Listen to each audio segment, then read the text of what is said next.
আল্লাহু আকবার,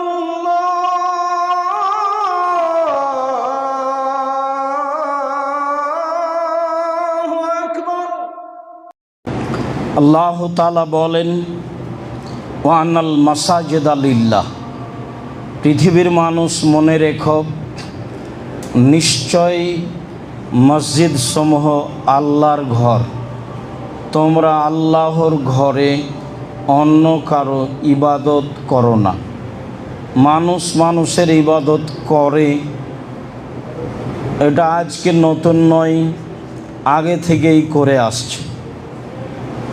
মানুষ জিনকে মানুষকে আল্লাহর স্থানে সম্মান দিয়ে কথা ও কর্ম বাস্তবায়ন করে থাকে, যা আল্লাহকে খাটো করা হয় বলে আমরা একাধিক দিন অবগত হয়েছি।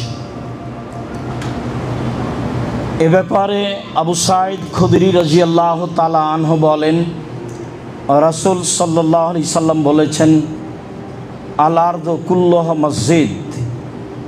সারা পৃথিবী সম্পূর্ণই মসজিদ।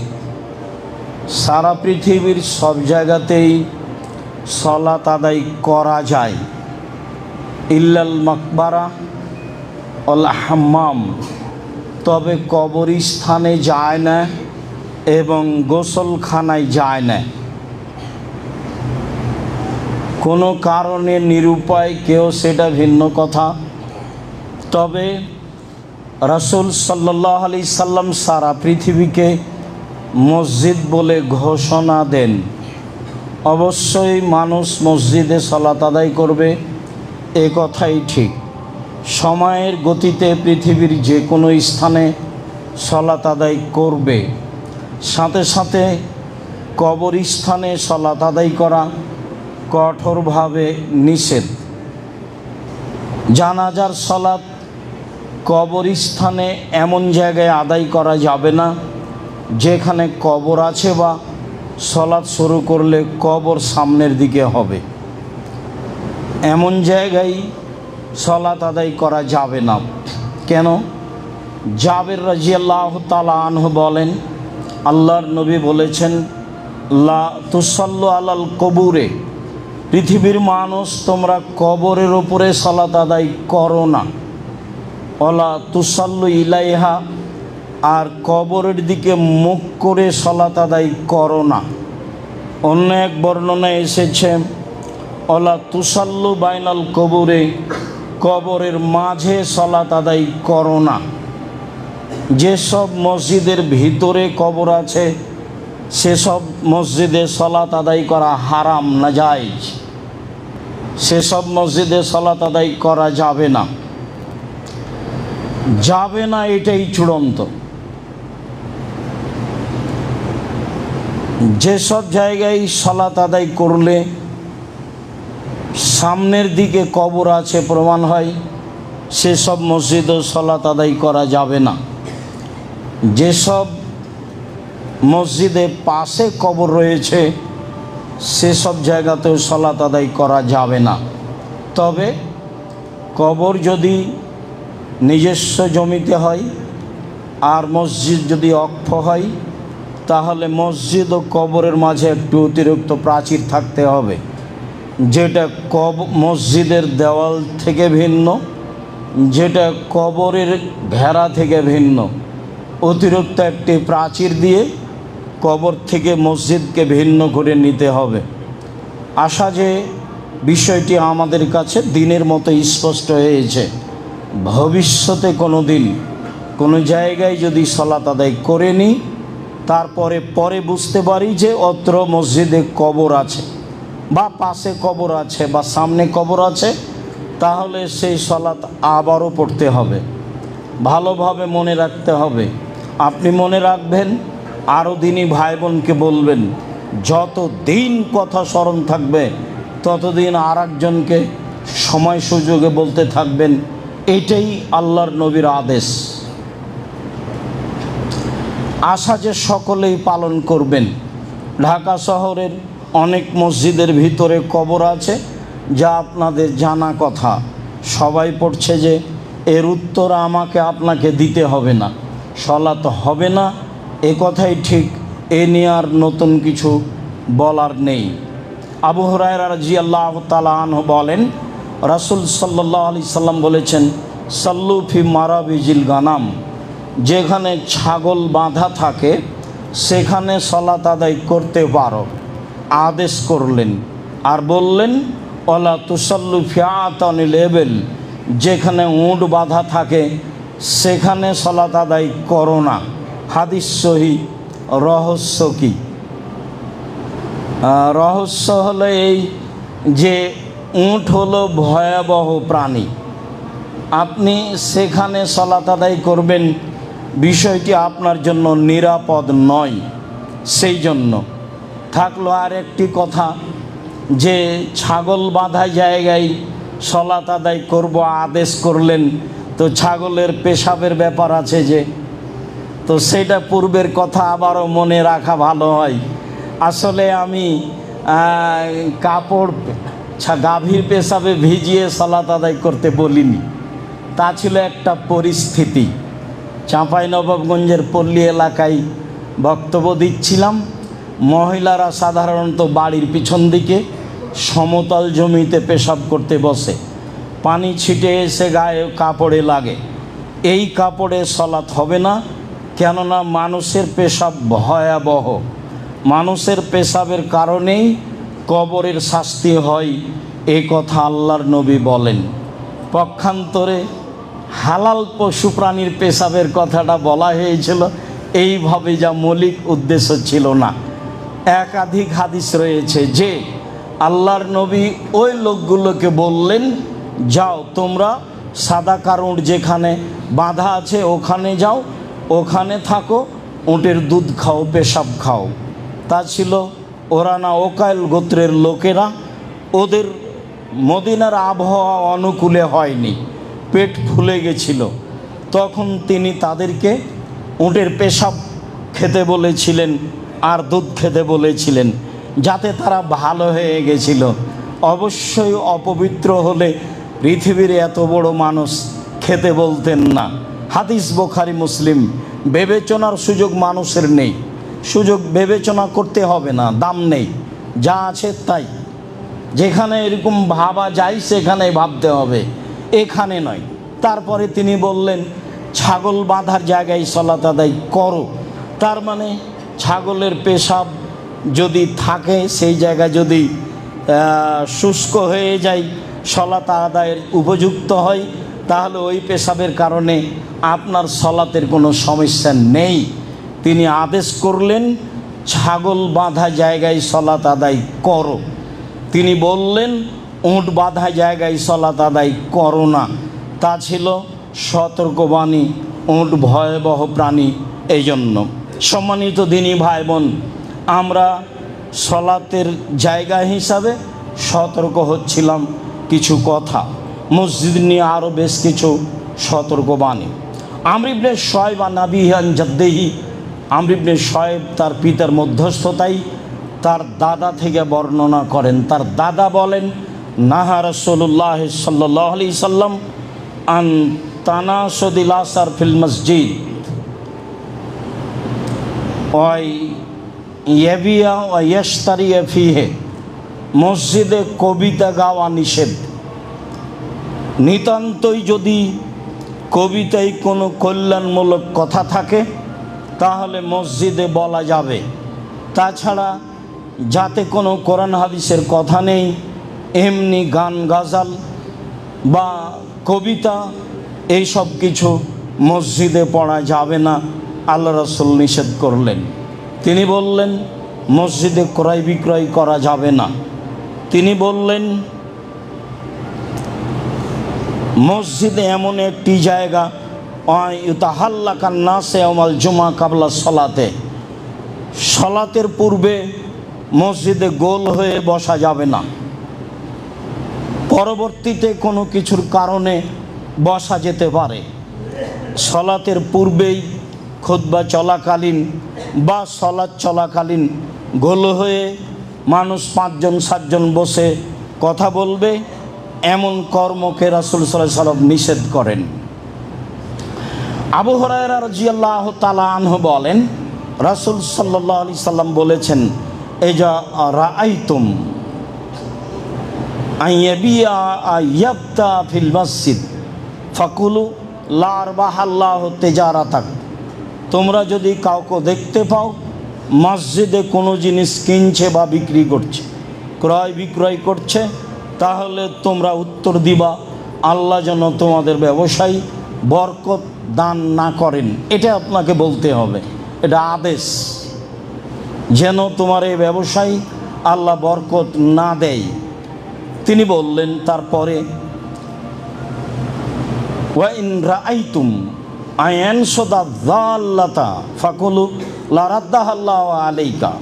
তোমরা যদি শুনতে পাও মসজিদে হারাম জিনিস খুঁজছে, তাহলে বলবা আল্লাহ তার এই হারানো জিনিস তুমি তাকে ফেরত দিবা না। এটা রাসূলের আদেশ। বুখারী মুসলিমে এসেছে, লাম তুবনা লিহাজা, হারাম জিনিস বিজ্ঞপ্তি দিতে হবে, প্রচার করতে হবে, এই জন্য মসজিদ নির্মাণ করা হয়নি। যা আমরা বুখারী মুসলিমের হাদিসে আগেই আংশিকভাবে অবগত ছিলাম। তাতে আমরা এ কথা অবগত হয়েছিলাম যে মসজিদে মরা মানুষের সংবাদ প্রচার করা যাবে না, মসজিদের মাইকিং করা যাবে না। কেন? সেটা হলো জাহেলি প্রথা। মরা মানুষের মরার সংবাদ দিতে হবে, হাদিস বুখারী মুসলিম। আবার মরা মানুষের মরা সংবাদ প্রচার করা নিষেধ, এটাও বুখারী মুসলিম। তাহলে সমাধা কি? যেটা জাহেলিয়াতের যুগের সাথে মিল খাবে, চিৎকার করে বলা হয় অমুক নিবাসী তার নিজ বাসভবনে রাত 3টার সময় ইন্তেকাল করিয়েছে, মারহুমের জানাজা বিকাল 2টায় অনুষ্ঠিত হবে, সবাই আপনারা জানাজায় যোগদান করে অশেষ সবের ভাগীদারি হন। মরহুমের জানাজা, ও কি ক্ষমা পেয়েছে? মরহুম একটা শব্দ, এটা বলাও শিরক। আবার কেউ বলছে মরহুম মাগফুর, কেউ জানে না। আন্ধা কো আন্ধা পড়াতা হয়, যে বলে সেও অন্ধ, যে শুনে সেও অন্ধ, দুইজনই সমান।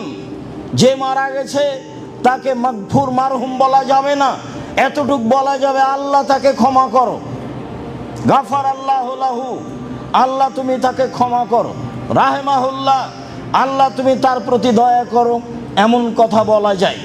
মাইকিং করে প্রচার করা চিরদিনের জন্য নিষিদ্ধ, এটা হারাম, এটা কুসংস্কার, জাহেলিয়াতের যুগের নীতি। সারা দুনিয়ার মানুষ যদি তার মরার মাইকিং করে তবুও তা বৈধ হবে না, তো অবশ্যই হারাম, তো অবশ্যই নিষিদ্ধ। বলছিলাম হাকিম ইবনে হিজাম রাদিয়াল্লাহু তাআলা আনহু বলেন, রাসূল সাল্লাল্লাহু আলাইহি ওয়াসাল্লাম বলেছেন, লা ইস্তাকাদু ফিল মসজিদে, মসজিদে কেসাস নেওয়া যাবে না, নিষেধ। কেসাস ভালোভাবেই বুঝি, আমি আপনার ছেলেকে, আপনার ভাইকে, আপনাকে হত্যা করেছি, আপনি আমাকে হত্যা করে নেবেন, এর নাম কেসাস। এটা আল্লাহ বলেছেন কেসাস নিতে হবে। কেউ মাফ করে দেয় সেটা ভিন্ন কথা। বারবার একটা কথা ধাক্কা খাচ্ছে এই পর্যন্ত বলতেই, ইতিমধ্যে কয়েকবার মাথায় ধাক্কা খেলো। বলে রাখি সম্মানিত দিনী ভাই বোন, দুনিয়াতে 3টা পাপ আছে যাতে মানুষকে হত্যা করতে হয়, তবে 2টা পাপে বাঁচার পথ আছে, একটা পাপে বাঁচার পথ নেই। 3টা পাপের কারণে মানুষকে হত্যা করতে হয়। 1, কেসাস। আপনি যদি আমাকে হত্যা করেন, আমার বাপ মা ছেলে মেয়ে আপনাকে হত্যা করে নেবে, এ কথাই ঠিক। তবে আমার বাপ মা যদি মাফ করে দেয়, ঠিক আছে, ঠিক আছে, আপনাকে কেসাসের জন্য ফাঁসির মঞ্চে নিয়ে আসা হয়েছে, ফাঁস গলায় দেওয়া হয়েছে, আমাদের পক্ষ থেকে বলা হচ্ছে মাফ করলাম, মাফ করলাম, মাফ করলাম, তাহলে ফাঁসির মঞ্চ থেকে নামিয়ে নিতে হবে, ফাঁসি হবে না, মাফ হয়ে গেছে। 2, কেউ যদি মোরতাদ হয়ে যায়, বলে আমি ইসলাম ধর্ম ত্যাগ করলাম, বলে গাভীর দুধ হারাম, বলে মদ হালাল, এইরকম যদি বলে, তাহলে তাকে হত্যা করতে হবে। তারও বাঁচার পথ আছে, তাকেও ফাঁসির মঞ্চে নিয়ে যাওয়া হয়েছে। ও বলছে আমি তওবা করলাম, আমার ভুল হয়েছে, গাভীর দুধ হালাল, মদ হারাম। স্বীকৃতি দিলে তাকে ফাঁসির মঞ্চ থেকে নামিয়ে দিতে হবে, তার ফাঁসি হবে না। বিবাহ করার পরে যদি কেউ জেনা করে তাহলেও তাকে হত্যা করতে হবে, তাকে বাঁচানোর পৃথিবীতে কোনো পথঘাট নেই। যেটা এখন স্বাভাবিক পাপ, যেটা ঘরে ঘরে হচ্ছে, যেটা কোনো বড় জটিল ব্যাপার নয়, এত বড় জটিল ব্যাপার, তাকে বাঁচানোর পৃথিবীতে কোনো পথই নেই। তাকে যদি বাঁচাতে হয় তাহলে মুহাম্মদ সাল্লাল্লাহু আলাইহি সাল্লামকে আবার দুনিয়াতে আসতে হবে, এসে বলতে হবে পৃথিবীর মানুষ, আমি মুহাম্মদ ঘোষণা দিচ্ছি, বিবাহ করার পরে যদি কেউ জেনায় লিপ্ত হয় তাহলে তাকে হত্যা করতে হবে না। যেহেতু তিনি আর কিয়ামত পর্যন্ত কোনোদিন আসবেন না, কাজে ঘোষণাও কোনোদিন আর হবে না। কাজে বিবাহ করার পরে জেনায় লিপ্ত হলে তাকে রক্ষা করার পৃথিবীতে কোনো পথঘাট বের হবে না। এটাই শরীয়ত। সম্মানিত দিনী ভাই বোন, তারপর রাসূল সাল্লাল্লাহু আলাইহি সাল্লাম বলেন ওয়াইন শাদাল্লাহ শার ফিহে, মসজিদে কবিতা গাওয়া নিষেধ। তারপরে তিনি বললেন অন্তুকামাল হুদুদ ফিহে, মসজিদে শাস্তি, নির্ধারিত শাস্তি লাগানো নিষেধ। নির্ধারিত শাস্তি কি? চুরি করেছে হাত কেটে দিতে হবে, এটা নির্ধারিত শাস্তি।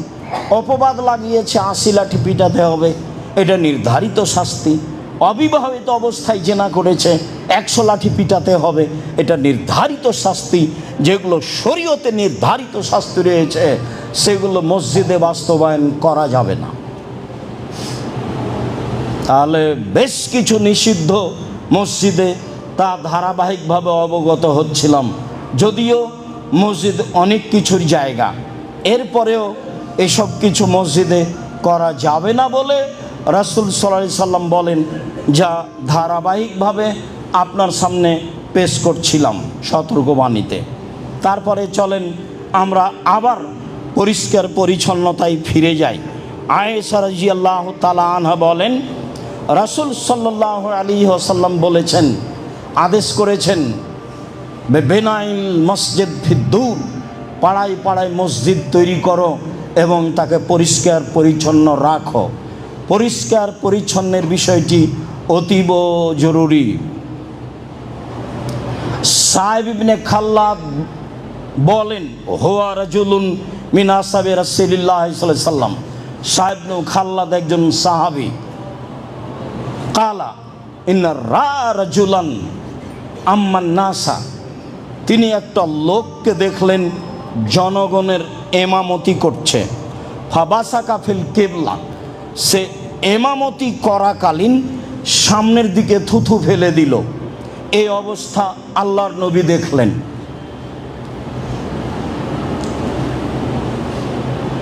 ফাকালা রাসূলুল্লাহ সাল্লাল্লাহু আলাইহি সাল্লাম লিকাওমিহি হিনা ফারাগা লা ইউসাল্লি লাকুম, আল্লাহর নবী জনগণকে বলে দিলেন, এই শোনো, এই লোক তোমাদের এমামতির যোগ্যতা রাখে না। শোনো তোমরা, এই লোক তোমাদের এমামতির যোগ্যতা রাখে না। ফালাম্মা আরাদা আইসাল্লিয়া বাদাহু ফামানাউহু আখবারুহু ক্বালা রাসূলুল্লাহ সাল্লাল্লাহু আলাইহি সাল্লাম, আল্লাহ রাসূল এদের ঘোষণা দিয়েছেন কিন্তু ইমামকে বলেননি। এখন ইমাম না জানা অবস্থায় ইমামতি করার জন্য গেছে, তখন জনগণ বলল আল্লাহর নবী আপনাকে আমাদের ইমামতি করতে নিষেধ করেছেন। ফাযাকারা যালিকা লিন-নবী সাল্লাল্লাহু আলাইহি সাল্লাম, ইমাম সাহেব বিষয়টি আল্লাহ রাসূলের সামনে পেশ করলেন। তাতে আল্লাহ রাসূল বললেন, নাম, হ্যাঁ, আমি তোমার ইমামতি নিষেধ করেছি। বর্ণনাকারী বলছেন, আমি মনে করছি আন্নাহু কালা ইন্নাকা আযাইতাল্লাহ ওয়া রাসূলাহু, আরে তুমি কি ইমামতি করবা? তুমি আল্লাহকে কষ্ট দিয়েছ, তুমি তার রাসূলকে কষ্ট দিয়েছ, সামনের দিকে থুথু ফেলো মানে? আল্লাহর নবী এই পর্যন্ত বলেছেন তাকে, আরে তুমি কি ইমামতি করবা? তুমি সামনের দিকে থুথু ফেলে আল্লাহকে কষ্ট দিয়েছ, আল্লাহ রাসূলকে কষ্ট দিয়েছ। এরকম কাজ আল্লাহকে কষ্ট দেওয়া যায় এ কথা আল্লাহর নবী বলছেন। জি, মানুষ যদি যুগকে গালি দেয় তাহলে আল্লাহকে কষ্ট দেওয়া হয়। যদি মানুষ আর একজনকে আল্লাহর জায়গায় বসিয়ে দেয় তাহলে আল্লাহকে কষ্ট দেওয়া হয়। এই কথা আল্লাহ রাসূল বলেছেন, ইয়াসুব্বুনি ইবনু আদম ও ইয়াসুব্বুদ-দাহারা, ইবনু আদম, আদমের ছেলে মেয়ে আমাকে কষ্ট দেয়, ওরা যুগকে গালি দেয়। ওয়ানা দাহারো, আমি নিজেই হচ্ছে যুগ। উকাল্লেবুল লাইলা ওয়ান নাহারা, আমার আদেশে যুগ চলে। কেন তারা বলবে যুগ খারাপ? বলতে পারে যুগের লোকেরা খারাপ। তারা কেন বলবে যুগ জামানা খারাপ? এ কথা কেন বলবে? যুগ জামানা তো আমি নিজেই, আমার আদেশে যুগ জামানা চলে। যুগ জামানা খারাপ মানে আমি খারাপ, আমার আদেশ খারাপ। বলতে হবে যুগ জামানায় বসবাস করে যারা তারাই খারাপ। এই কথা রাসূল সাল্লাল্লাহু আলাইহি সাল্লাম বললেন। আনাস রাদিয়াল্লাহু তাআলা আনহু বলেন, রাসূলুল্লাহ সাল্লাল্লাহু আলাইহি সাল্লাম নকাতা ফিল মসজিদ ফাশাক্কা যালিকা আলাইহি। একদা আল্লাহর নবী মসজিদে দেখলেন শিকান বা ময়লা পড়ে আছে, এটা তার কাছে খুব ভারী মনে হলো। ফাশাক্কা আলাইহি, এটা তিনি খুব ভারী মনে করলেন। সুম্মা কামা, তারপরে তিনি দাঁড়ালেন। ফাহাক্কাহু বিয়াদিহি, নিজ হাতে ময়লা পরিষ্কার করলেন। আল্লাহ নবী নিজেও মসজিদ পরিষ্কার করেছেন, নিজ হাতে মসজিদ পরিষ্কার করলেন। লোকের অভাব ছিল না, আবু হুরায়রা আছেই, পেট ভাত্তা মাওলানা, মসজিদে পেট চাপা দিয়ে পড়ে আছে। মানুষেরা তার গায়ে পা দিয়ে চলে যায়, তারা তার দাম দেয় না। 24 ঘন্টা অপেক্ষা আছেন আল্লাহর নবী কখন কি বলবেন এটা শোনার জন্য। আল্লাহ রাসূল নিজে হাতে পরিষ্কার করলেন। তারপরে বললেন, অন্নার রাজুল ফাসাল্লা, মানুষ সালাত আদায় করে, ফাইন্না মুইনাজি রাব্বাহু, যখনই সালাত আদায় করে তখন সে চুপে চুপে আল্লাহর সাথে কথা বলে। ফাইন্না রাব্বাহু বাইনাহু ওয়া বাইনাল কিবলা, তার প্রতিপালক থাকেন তার মাঝে আর তার কেবলার মাঝে, তার প্রতিপালক থাকেন তার মাঝে আর তার কেবলার মাঝে। তাহলে সামনের দিকে থুথু দিলে তো আল্লাহকে কষ্ট দেওয়া হবেই, সামনে তো আল্লাহ আছেন। এর অর্থ এই নয় যে আল্লাহ সব জায়গায় বিরাজমান। আল্লাহ তার স্থান থেকেই আপনার সামনে অবস্থান করছেন। আপনি সামনে থুথু দিলে তাকে কষ্ট দেওয়া হবে, এ কথাই ঠিক। তিনি বললেন, ফালাইয়াবসুকান্না আহাদুকুম কিবলাতা কিবলাতিহি কিবলা কিবলাতিহি, অবশ্যই তোমাদের কোনো ব্যক্তি যেন সামনের দিকে থুথু না ফেলে। ফালিয়াবসুকান ইয়াসারিহি, প্রয়োজন হলে বামে ফেলবে। আও তাহাতা কাদামিহি, প্রয়োজন হলে পায়ের নিচে ফেলবে। সুম্মা আখাজা রিদাহু তারাফা রিদাইহি, তারপর তিনি তার চাদরের এক পাশ ধরলেন। ফাবাসাকা ফিহে, তার গায়ের চাদরের এক অংশ ধরে সে অংশে থুথু দিলেন। সুম্মা রাদ্দা বাজুহালা বাজিন, তারপর একটা আরেকটার সাথে জড়িয়ে এইভাবে হাত দিয়ে ডলে দিলেন। একটা আরেকটার সাথে জড়িয়ে এইভাবে হাত দিয়ে ডলে দিলেন। তিনি বললেন, ওয়াফালো হাকাদা, অন্যথায় এমনটা করবে। তাহলে বাম দিকে তো এখন থুথু ফেলা যায় না, মসজিদ তো যা হওয়ার তাই। পায়ের নিচেও থুথু ফেলা যায় না, মসজিদ তো যা হওয়ার তাই। তাহলে এখন কি করতে হবে? রাসূলের শেষ কর্ম যেটা, সেটাই কিয়ামত পর্যন্ত বলবৎ থাকবে। আপনার পকেটে টিস্যু থাকবে, হাতে টিস্যু থাকবে, রুমাল থাকবে। রাসূল সাল্লাল্লাহু আলাইহি সাল্লাম দেখালেন যে রুমালে থুথু দিয়ে দিলেন, দিয়ে এটা হাত দিয়ে ডলে দিলেন। আপাতত রুমালটাকে এভাবে ডলে দিয়ে অথবা টিস্যুটাকে ডলে দিয়ে নিজের জায়গা মতো রাখবেন, এই কথা আল্লাহ রাসূল বললেন এবং নিজে দেখালেন। কিয়ামত পর্যন্ত মসজিদ পরিষ্কার রাখতে হবে, তার একটা সুন্দর নিয়ম দিলেন মুহাম্মদ সাল্লাল্লাহু আলাইহি সাল্লাম। উমামা বাহেলি রাদিয়াল্লাহু তাআলা আনহু বলেন, রাসূল সাল্লাল্লাহু আলাইহি সাল্লাম বলেছেন, ওরে জাত আলাইয়া আমালা উম্মতি হাসানুহা সাইয়্যুহা, আমার উম্মতের সব পাপ সব নেকি আমার সামনে পেশ করা হলো। সবচেয়ে যেটা ভালো নেকি সেটা রাস্তা থেকে কষ্টদায়ক জিনিস সরিয়ে দেওয়ার নেকি। রাস্তাঘাট বন্ধ করা চিরদিনের জন্য নিষিদ্ধ, হরতাল কিয়ামত পর্যন্ত হারাম। রাস্তাঘাট বন্ধ, কোনো এমপি মন্ত্রীর জন্য রাস্তাঘাট বন্ধ রাখা কিয়ামত পর্যন্ত নিষেধ। খুব ভালোভাবে মনে রাখবেন, একাধিক হাদিস, দুই একটা নয়। আর যেখানে রাস্তার গন্ডগোল হবে সেটাও হবে ডবল, এটাও তার আদেশ। রাস্তার গন্ডগোল হলেই তা ডবল হবে। তাহলে সেই কালে মরুভূমির মানুষ, আরে সবই রাস্তা, সারা পৃথিবী বিরান পড়ে আছে আজও।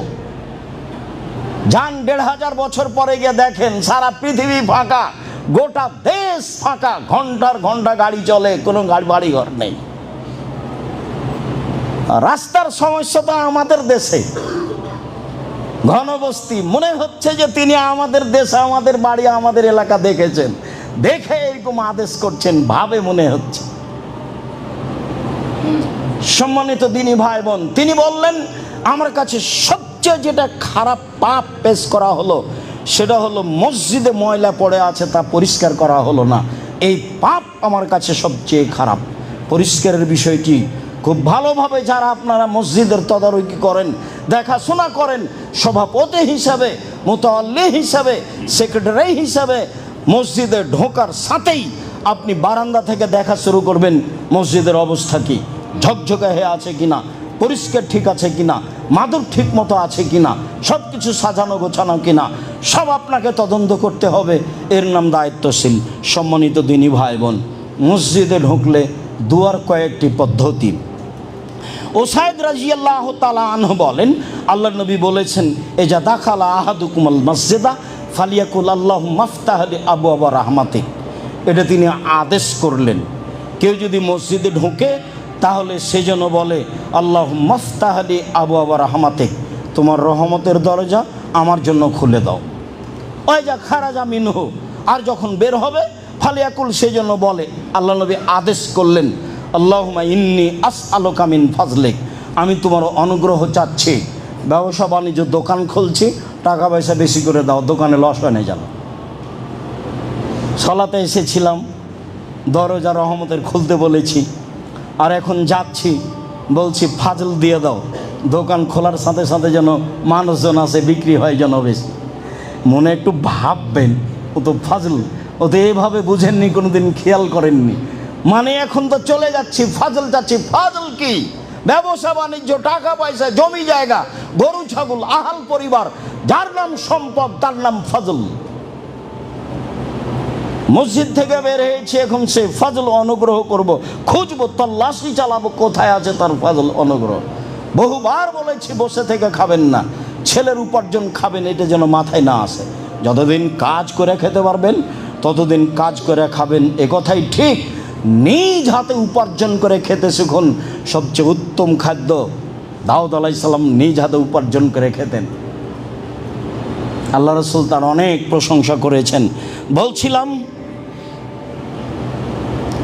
আব্দুল্লাহ ইবনে আমর ইবনে আস রাদিয়াল্লাহু তাআলা আনহু বলেন, কানান নবী সাল্লাল্লাহু আলাইহি সাল্লাম এজা দাখালা ইয়াকুলু, আল্লাহর নবী মসজিদে ঢুকলে বলতেন, এবার তার নিজ কর্ম, তিনি বলতেন আউযু বিল্লাহিল আযীম ওয়া বিওয়াজহিহিল কারীম ওয়া সুলতানিহিল কাদীম মিনাশ শাইতানির রাজীম। মহান আল্লাহর কাছে আশ্রয় চাচ্ছি, মহান আল্লাহর সম্মানিত মুখের মাধ্যমে আশ্রয় চাচ্ছি, ক্ষমতাধার সত্তার রাজত্বের মাধ্যমে আশ্রয় চাচ্ছি বিতাড়িত শয়তান হতে। এইটুকু বললেই শয়তান তখন বলে, ফাকাত বারিয়া মিন্নি সায়রাল ইয়াউমে, ও বেঁচে গেছে আমার থেকে সারা দিনের জন্য, ও বেঁচে গেছে আমার থেকে সারা দিনের জন্য, সারা দিন আমি তার ক্ষতি করতে পারবো না। আল্লাহর নবী ঢুকলে এই কথা বলতেন। আগেরটা হলো আদেশ, আল্লাহ রাসূল আদেশ করেন, এবার তিনি নিজে বলছেন আউযু বিল্লাহিল আযীম ওয়া বিওয়াজহিহিল কারীম ওয়া সুলতানিহিল কাদীম মিনাশ শাইতানির রাজিম। দোয়ার বইটা পড়বেন, দিন রাত বলছি, যাওয়ার সময় তো বইগুলো নিয়ে যাবেন। আপনি আসল সদস্য, আপনি জামিয়া সালাফের 1 নম্বর সদস্য। আপনার সাথে আমার কত আন্তরিকতা তা আপনাকে আমি বুঝাতে পারি না। মানুষের কোটি কোটি টাকার যত দাম আছে, আপনার 10 টাকার আমার কাছে তার চেয়ে অনেক বেশি দাম আছে। দেশের সবচেয়ে বৃহৎ প্রতিষ্ঠান চলে আপনার 10 টাকার মাধ্যমে। অবাক হতে হয়, যার কারণে মাঝে মধ্যে শুকরিয়া আদায় করে সিজদা করি। মাসে 40 লাখ টাকা লাগে জামিয়া সালাফে বেতন। যখন তখন আরবি মেহমান অবস্থান করেন। এই যে কালকে গেলেন 3 জন আরবি মেহমান, লক্ষ লক্ষ টাকা তাদের পিছনে খরচ আছে। মদিনার খুব বড় বড় বিদ্বান কয়েকজন, তার মধ্যে একজন আসছেন 12 তারিখে। অনেক পয়সা খরচের ব্যাপার আছে। জামিয়া সালাফে এইগুলোকে ভারী মনে করে না। আল্লাহর বিশেষ রহমত, 519 জন ইয়াতিম অসহায় মানুষ আছে। যার কারণে আমি মনে করি আপনার 10 টাকার আমার কাছে অনেক দাম আছে। জামিয়া সালাফিয়া সরকারি অনুদানে চলে না, জামিয়া সালাফিয়া বিদেশি সহযোগিতায় চলে না, জামিয়া সালাফিয়া কোনো বিত্তশালী দিয়ে চলে না। এদেশের একটা ভিন্ন ধরনের প্রতিষ্ঠান, যেখানে প্রায় 5000-এর অধিক ছেলে মেয়ে পড়াশোনা করে, যেখানে 300 জনের অধিক শিক্ষক শিক্ষিকা আছে, যেটা আপনার আমার 10 টাকা দিয়ে চলে। সম্মানিত দিনী ভাই বোন, যার কারণে আপনি আসবেন 200 টাকা, 500 টাকা, 100 টাকা, 2000 টাকা হাতে করে। যাওয়ার সময় একটা ইতিসাম পত্রিকা নেবেন, একটা দোয়ার বই নেবেন, একটা কিছু বই নিয়ে আর একজনকে দিবেন। আপনার 2 টাকাই আমার কাছে 2 কোটি টাকার স্থানে আছে। আপনাকে আমি বুঝাতে অক্ষম, হয়তোবা যার কারণে আপনি না বুঝেই চলে যান, এমনটা হতে পারে, যেটা আমি চাইনি। ফাতেমা রাদিয়াল্লাহু তাআলা আনহা বলেন, দাখালান নবী সাল্লাল্লাহু আলাইহি সাল্লাম ও সাল্লাল্লাহু নবী সাল্লামা। আল্লাহর নবী মসজিদে ঢুকে দুরূদ পড়তেন, এই কথা ফাতেমা রাদিয়াল্লাহু তাআলা আনহা বলেন। তারপরে তিনি বলতেন, রব্বিক ফিরলি জুনুবি, হে আমার প্রতিপালক আমাকে ক্ষমা করো। ওয়াফতাহালি আবওয়াবা রাহমাতিক, তোমার রহমতের দরজা আমার জন্য খুলে দাও। বের হওয়ার সময় তিনি এটাই বলতেন। তবে বের হওয়ার সময়তে শেষ শব্দটা হলো ফাজলিক, এখন যাচ্ছি, তুমি আমার ফাজল অনুগ্রহ দিয়ে দাও। অন্য এক বর্ণনায় এসেছে, ফাতেমা রাদিয়াল্লাহু তাআলা আনহা বলছেন, আল্লাহর নবী ঢোকার সময় বলতেন, বিসমিল্লাহে ওয়াসসালামু আলা রাসূলিল্লাহে। তাহলে সব মিলে কি হবে? সব মিলে হলো এই, প্রথমে যেটা আছে, যেটা আদেশ, সেটা পড়েন, সমস্যা নেই, যেটা দিন রাত পড়ছেন। এরপরে যদি আপনি পড়তে চান তাহলে এভাবে, বিসমিল্লাহে ওয়াসসালামু আলা রাসূলিল্লাহে, আউযু বিল্লাহিল আযীম ওয়া বিওয়াজহিহিল কারীম ওয়া সুলতানিহিল কাদিম মিনাশ শাইতানির রাজিম, রব্বিক ফিরলি জুনুবি ওয়াফতাহলি আবওয়াবা রাহমাতিক। এই হলো ঢুকবেন, আবার বের হবেন তখন এইটা বলা যায়। যদি ভারী লাগে, আগে যা বলছিলাম তাই বলবো ইনশাআল্লাহ। আল্লাহুম্মা সাল্লি আলাইহি আল্লাহুম্মা বারিক আলাইহি। আলহামদুলিল্লাহি ওয়াহদা সালাতু ওয়াসসালামু আলা মান লা নাবিয়্যা বাদা। বুরায়দা রাদিয়াল্লাহু তাআলা আনহু বলেন, রাসূল সাল্লাল্লাহু আলাইহি সাল্লাম বলেছেন, বাশশিরিল মুসাইনা ফিদ-দুলামি ইলাল মাসাজিদ। মুহাম্মদ সাল্লাল্লাহু আলাইহি সাল্লাম পৃথিবীর মানুষকে সুসংবাদ দিয়ে দেন, যারা রাতের অন্ধকারে মসজিদে যায়, বিচারের মাঠ তাদের জন্য পূর্ণ আলো থাকবে। পৃথিবীর মানুষ, রাসূলের এই কথা মনে রাখা ভালো হবে। আল্লাহর নবী বলেন, পৃথিবীর মানুষ সুসংবাদ গ্রহণ করো, রাতে যারা অন্ধকারে পায়ে হেঁটে মসজিদে যাও, তোমাদের জন্য বিচারের মাঠ থাকবে পূর্ণ আলো। আবু হুরায়রা রাদিয়াল্লাহু তাআলা আনহু বলেন, আমি রাসূল সাল্লাল্লাহু আলাইহি সাল্লামকে বলতে শুনেছি, এজা যা মসজিদে হাজা, কেউ যদি আমার এই মসজিদে নববীতে আসে, লা ইয়াতিহি ইল্লা লিখাইরিন, আসে কল্যাণের জন্য, ইউআল্লিমুহু আও ইয়াতাআল্লামুহু, কিছু কথা শিখে না হয় শিখায়, কিছু কথা শিখে কোরআন হাদিস না হয় শিখে, হুয়া বেমানজিলাতিল মুজাহিদ ফি সাবিলিল্লাহ, আল্লাহর পথে জিহাদ করলে যে নেকি হয়, মসজিদে এসে একটি হাদিস একটি আয়াত শিখলে বা শিখালে সে নেকি হয়। এই কথা মুহাম্মদ সাল্লাল্লাহু আলাইহি ওয়াসাল্লাম বলেন। ওমান জালে গায়রিহি, কেউ যদি এছাড়া অন্য কোনো উদ্দেশ্যে আসে, ফাহুয়া বিমানজিলাতির রাজুলে ইয়ানজুরু ইলা গায়রি মাতাইহি, সে যেন ওই মানুষের মতো যে অন্য মানুষের ব্যাগ বক্তার দিকে খালি তাকায়, যে লোকটার ব্যাগটা কত বড়, লোকটার ব্যাগে যে কি কি আছে বোঝা গেল না। মনে হয় আল্লাহ নবী কি বললেন? আল্লাহ নবী বললেন, কেউ যদি মসজিদে এসে একটা আয়াত পড়ে বা পড়ায়, তাহলে সে আল্লাহর পথে জিহাদ করলে যে নেকি হয় সে নেকি পাবে। আর যে ব্যক্তি এরকম কোনো কাজে মসজিদে আসে না, সে হলো অন্যের ব্যাগ বক্তার দিকে তাকানোর মতো। তো একটা মানুষের ব্যাগের দিকে আমি তাকালাম, লাগেজের দিকে তাকালাম, তারপর কি হবে আমার? কিছুই না। মানে আমার মসজিদে আসার পিছনে একটা উদ্দেশ্য থাকতে হবে। একটা হাদিস শিখবো, না হয় কাউকে শিখাবো, না হয় একটা আয়াত পড়বো, না হয় একটা পড়াবো। উকবা ইবনে আমির রাদিয়াল্লাহু তাআলা আনহু বলেন, খারাজা রাসূলুল্লাহ সাল্লাল্লাহু আলাইহি ওয়াসাল্লাম ফি আহলি সুফফা, একদা আল্লাহর নবী বাড়ি থেকে বের হলেন, আমরা মসজিদের সুফফাদের, আহলুস সুফফাদের সাথে বসেছিলাম, যাদের লজিং ছিল না, যাদের কাপড় চোপড় পরার মতো ছিল না, এদের সামনে বসে আছি। আল্লাহ রাসূল বললেন এসেই, আইয়ুহব্বা আহাদুকুম আইয়াকদুয়া ইলা বাথানা বিল আকিক ফায়াতি বিনাকাতাইনে কাওমাইনে বেগাইরে ইসমিন আল্লাহ কাতি রাহিমিন। সঙ্গী সাথী শোনো, কেউ যদি বাথা বাজারে যায়, কেউ যদি কথার কথা ঢাকা কাওরান বাজারে যায়, গিয়ে দুইটা উট পায় মোটা তাজা, এমনিতেই, চুরিও নয়, আঘাত করেও নয়, ডাকাতি করে নেই, এমনিতেই পাই, তাহলে সে যাবে কি? সেদিকে এটা ভালোবাসে?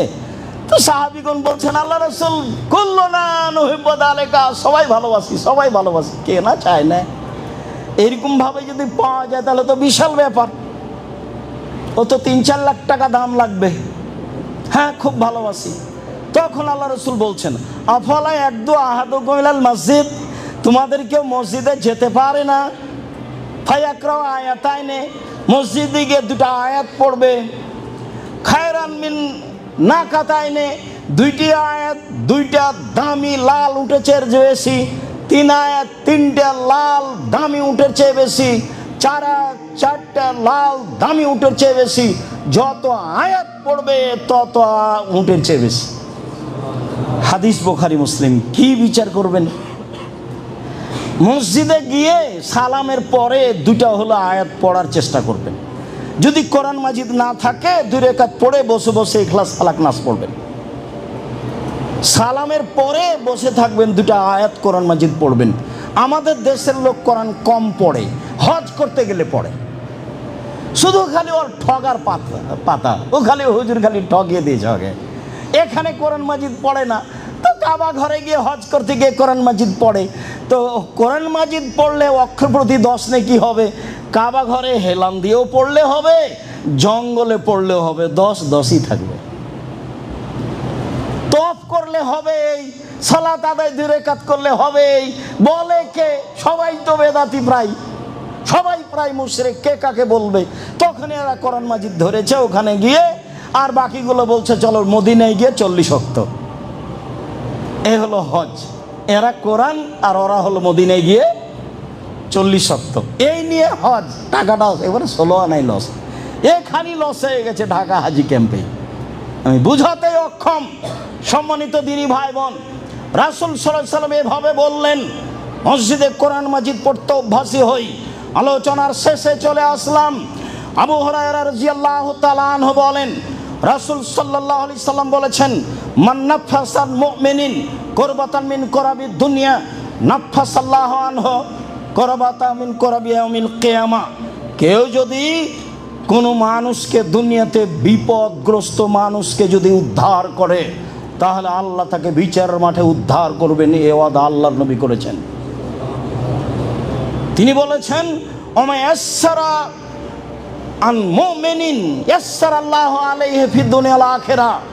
বিপদগ্রস্ত মানুষের প্রতি যদি কেউ সহযোগিতা করে, টাকা পয়সা দিয়ে, সুপারিশ করে, তাহলে আল্লাহ তার সাহায্য করবেন ইহকালে ও পরকালে। তিনি বলেন মান সাতারা মুসলিমান সাতারাহুল্লাহু ফিদ দুনিয়া ওয়াল আখিরা। কেউ যদি মুসলমান পুরুষ নারীর দোষকে ঢেকে রাখে, তাহলে আল্লাহ বিচারের মাঠে এবং ইহকালে তার সব দোষ ঢেকে রাখবেন, কাউকে বলবেন না, কাউকে জানতে দিবেন না। তাই তো আমি বলি, ওই সাংবাদিক আসলেই বলি যে আপনার রুজির কোনো পথ নাই দুনিয়াতে, এই পথ আপনি বাছাই করেছেন। সাংবাদিক সাহেব, আপনার রুজির আর দুনিয়াতে আল্লাহ পথ দেয়নি। আপনার কাজই তো হচ্ছে মানুষের দোষ ত্রুটি উদ্ঘাটন করার লিখা। কেমনে রুজি হালাল হতে পারে? কাজটাই হারাম। সঠিক তথ্য হলেও যেই তথ্য মানুষের মান সম্মানের ব্যাপার, সেই তথ্য প্রকাশ করা কঠিনভাবে নিষেধ। রাসূল সাল্লাল্লাহু আলাইহি ওয়াসাল্লাম এটাই বলেছেন। তিনি বলেছেন আল্লাহু ফিনাল বিমাকান আল আব্দু ফিনা কিহে। অতক্ষণ পর্যন্ত আল্লাহ মানুষের সাহায্যে থাকে যতক্ষণ পর্যন্ত মানুষ মানুষের সাহায্যে থাকে। মানুষের উপকারে থাকবেন, কোনো সময় ক্ষতিতে থাকবেন না। যা করেছে করেছে, সব মাপ। যা বলেছে বলেছে, সব মাপ। জীবনে প্রতিশোধ নেবেন না। বহুদিন বলেছি, প্রতিশোধের পাতা ছিঁড়ে দিবেন। যতদিন পর্যন্ত আপনি মানুষের সাহায্যে থাকবেন, ততদিন পর্যন্ত আল্লাহ আপনার সাহায্যে থাকবে। এই কথা মুহাম্মদ সাল্লাল্লাহু আলাইহি ওয়াসাল্লাম বলেন। তিনি বলেন ওমান সালাকা তারিকান ইয়াতলুবু ফিহি ইলমান সাহালাল্লাহু বিহি তারিকান ইলাল জান্নাহ। কেউ যদি বিদ্যা অর্জনের জন্য বের হয়ে যায়, তাহলে সে জান্নাতে যাবেই। তিনি বলেন ওমাজতামা কওমুন ফি বাইতিন মিন বুয়ুতিল্লাহ ইয়াতলুনা কিতাবাল্লাহি ইয়াতাদারাসুনাহু বাইনাহুম ইল্লা নাযারাত আলাইহিমুস সাকিনাহ। কেউ যদি মসজিদে বসে বসে কোরআন তেলাওয়াত করে, মসজিদে বসে বসে তাফসির নিয়ে আলোচনা করে, কোরআন তেলাওয়াত করে, ফাজাইল আমল নয়, বুখারীর দার্স হতে হবে, সঠিক কোরআনের তাফসির হতে হবে। মিথ্যা কথা জাতির সামনে পেশ করবেন, জবাব দিতে হবে। পৃথিবীর মানুষ শুনে রেখো, কেউ যদি আমার একটা কথা জানে, সে যেন অন্যকে বলে। পৃথিবীর মানুষ শুনে রেখো, বনি ইসরায়েলের কাহিনী বলে কোনো দোষ নেই। পৃথিবীর মানুষ শোনো, কেউ যদি কোনো কথা আমার নামে বলে, সেই কথা যদি আমার না হয়, তাহলে তার থাকার জায়গা জাহান্নাম। জুব্বা যত বড় হোক, আল খাল্লা যত বড় হোক, পাগড়ি যত বড় হোক, হুজুর যেটা বলেছেন সেই মুখের কথা যদি রাসূলের না হয়, তাহলে তাকে জাহান্নাম যেতে হবে। এটাই চূড়ান্ত হাদিস, বুখারী মুসলিম।